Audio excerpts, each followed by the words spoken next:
ការស្វែងយល់អំពីដើមកំណើតនៃត្រីកោណមៀត trigonometry គឺជាការធ្វើដំណើរឆ្លងកាត់ពេលវេលាដ៏វែងឆ្ងាយដែលត្រូវបានកែច្នៃនិងអភិវឌ្ឍដោយអ្នកប្រាជ្ញជាច្រើនជំនាន់មកពីជុំវិញពិភពលោកខាងក្រោមនេះគឺជាប្រវត្តិនិងការវិវត្តនៃរូបមន្តត្រីកោណមៀត 1. ដើមកំណើតដំបូងគេបង្អស់ Origins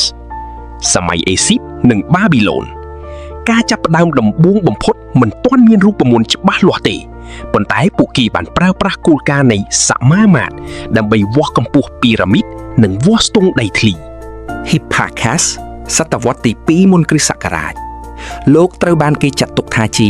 បិតានៃត្រីកោណមៀតគាត់ជាអ្នកប្រាជ្ញក្រិចដំបូងគេដែលបានចងក្រងតារាងធ្នូឬ Table of Chords ដើម្បីប្រើប្រាស់ក្នុងវិស័យតារាសាស្ត្រដែលនេះជាគ្រឹះដំបូងនៃរូបមន្តត្រីកោណមៀត 2. អ្នករកឃើញនិងអភិវឌ្ឍឬ Key Figures អ្នកប្រាជ្ញឥណ្ឌាសតវត្សទី4ទៅ5នៃគ្រិស្តសករាជ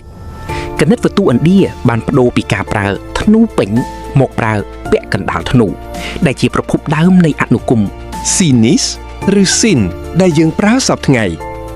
អ្នកប្រាជ្ញអារ៉ាប់និងប៉ែសសតវត្សទី9ដល់10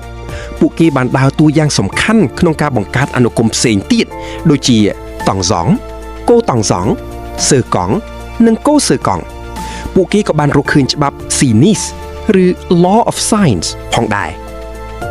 3. អ្នករៀបចំឲ្យប្រើប្រាស់ដល់សព្វថ្ងៃ Modern Standardization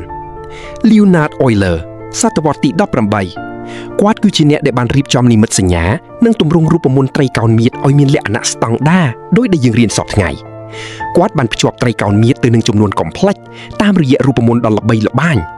E ស្វ័យគុណ EX ស្មើនឹង cos x បូកនឹង E sin x